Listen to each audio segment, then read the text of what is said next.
तो सवाल जवाब भी करना है तो मेरे बात बोलने के बाद में तुम कर सकते हैं सियासी पॉलिटिकल। ओके। आज मालेगांव शहर ज़िला राष्ट्रवादी कांग्रेस पार्टी की जानिब से तमाम ही राष्ट्रवादी कांग्रेस पार्टी की जितनी हमारी विंग है, जितने सेल हैं, तमाम ही सेल के ओहदेदारान की और कॉरपोरेटर, माजी कॉरपोरेटर और जिम्मेदारान की आज एक राष्ट्रवादी कॉन्फ्रेंस थी। और आने वाले म्यूनसिपल कॉरपोरेशन के चुनाव में जो 5 साल में कॉरपोरेशन के ज़रिए जो शहर में तामीरी काम किए गए और सरकार की तरफ से जो हम लोगों ने फंड लाया, जो ज़मीन के ऊपर नज़र आ रहा है, इस ताल्लुक़ से आवाम के बीच में किस तरीके से जाया जाए, आवाम को हमारे काम बताए जाए, ये फैसला आज किया गया। और पार्टी को और मजबूत करने के लिए राष्ट्रवादी कांग्रेस पार्टी की जानिब से युवा कॉन्फ्रेंस जल्द ली जाएगी, महिलाओं की कॉन्फ्रेंस ली जाएगी और ज़मीनी लेवल के ऊपर आज हमारे तमाम ही वर्करों को, तमाम ही ओहदेदारान को इस कॉन्फ्रेंस में ये हुक्म दिया गया है, जिम्मेदारी दी गई है कि ज़मीनी लेवल के ऊपर वार्ड वाइज हम लोगों को पार्टी को मजबूत करना है और आने वाले दिनों में म्यूनसिपल कॉरपोरेशन का इक़्तिदार वापस राष्ट्रवादी कांग्रेस पार्टी के हाथों में किस तरीके से रहे, इसके लिए ज़ोर दिया गया इस बात पर। और तमाम ही हमारे ओहदेदारान ने, तमाम ही ज़िम्मेदारान ने, वर्करों ने हिमायत की और आज से इंशाअल्लाह हम लोग शहर के अंदर कॉरपोरेशन के इलेक्शन की तैयारी करने की हम लोग शुरुआत करने जा रहे हैं।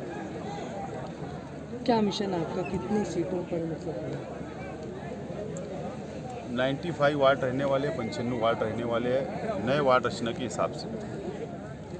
और हमारा हमेशा मिशन रहा है, हमेशा हमने शहर की आवाम से, चाहे असम्बली का इलेक्शन हो, चाहे पार्लियामेंट का इलेक्शन हो, चाहे कॉरपोरेशन का इलेक्शन हो, हमने विकास और डेवलप के नाम पर ही वोट मांगा है।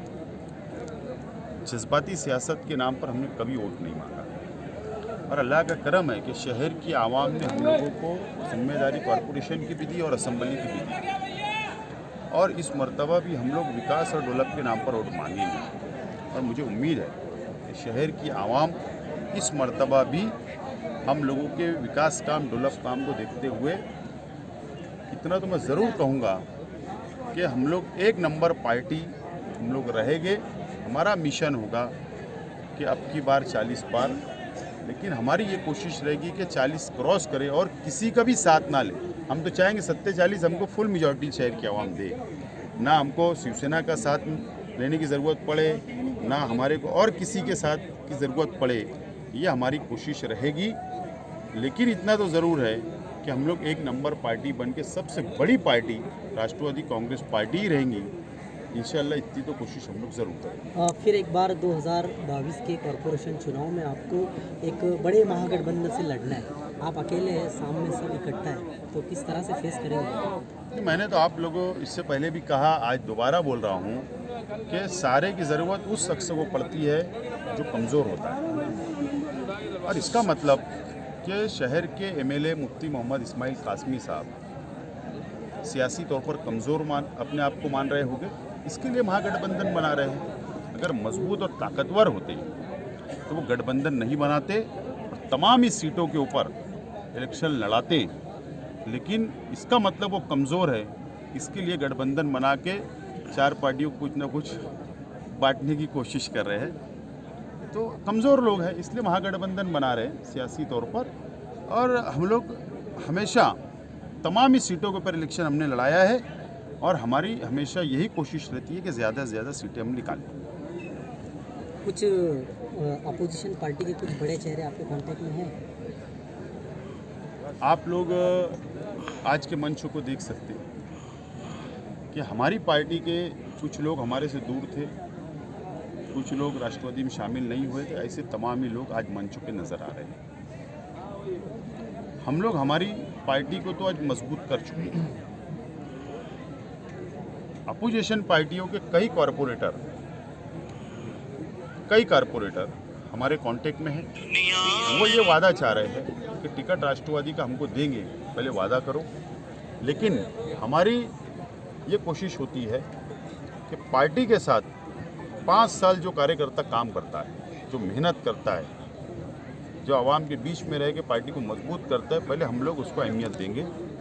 और अगर ऐसा कई हालात बने कि भाई बाहर से आने वालों को भी टिकट देना है और अगर हमारा जो उम्मीदवार अगर वो मानता है कि नहीं मैं इस मर्तबा रुक जाऊंगा, तो ज़रूर ऐसे लोगों को पार्टी में शामिल किया जाएगा।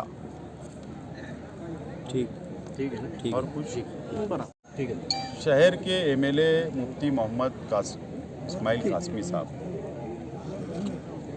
मैं देख रहा हूँ सोशल मीडिया पर, इलेक्ट्रॉनिक मीडिया पर, यूट्यूब चैनल पर, अखबारात कि ऐसा कोई भी मंच जहाँ से उन्होंने शहर के पुलिस डिपार्टमेंट की मुखालफत ना की। यहाँ तक के ईदगाह से भी उन्होंने पुलिस डिपार्टमेंट की मुखालफत की। पुलिस डिपार्टमेंट की अमन कमेटी के अंदर भी पुलिस की मुखालफत की।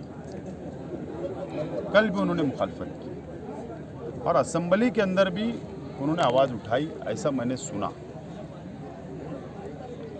लेकिन सवाल ये है कि एक एमएलए इतना कमज़ोर है कि उसको 4 मरतबा पुलिस के खिलाफ बोलना पड़ रहा है, या शहर के एमएलए साहब की नीयत ख़राब है,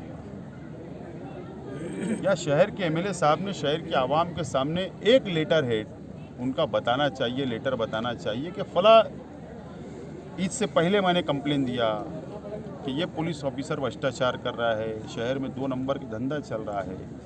ये कंप्लेन नहीं कर रहे, इसका मतलब नीयत खराब है। एक पुलिस डिपार्टमेंट की एक पुलिस के ट्रांसफर आज तक इन्होंने नहीं कर सका।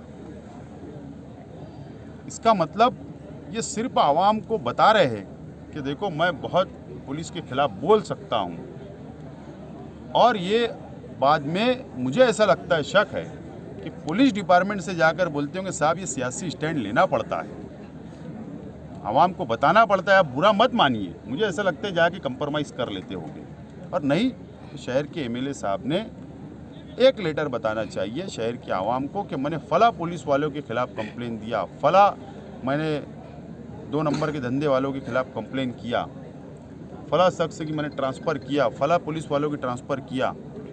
एक लेटर बताना चाहिए। असल में शहर की आवाम को गुमराह कर रहे हैं। एक बात ज़रूर है, अगर शहर में 2 नंबर धंधा चलता है तो ज़रूर जिस तरीके से दादा भूसे साहब ने झोड़गा में 1 महीना पहले जहां 2 नंबर का धंधा चल रहा था वहां उन्होंने पुलिस को ले जाकर रेड किया, तो मुफ्ती इस्माइल साहब भी पुलिस को ले जाकर रेड करवाए, धंधा बंद करवाए। हम उसका समर्थन करेंगे, हिमायत करेंगे कि अच्छा काम है, होना चाहिए, लेकिन नीयत साफ होना चाहिए। न तो कुछ दाल में काला आप कर लो, मीडिया का इस्तेमाल कर लो, प्रेस का इस्तेमाल कर लो,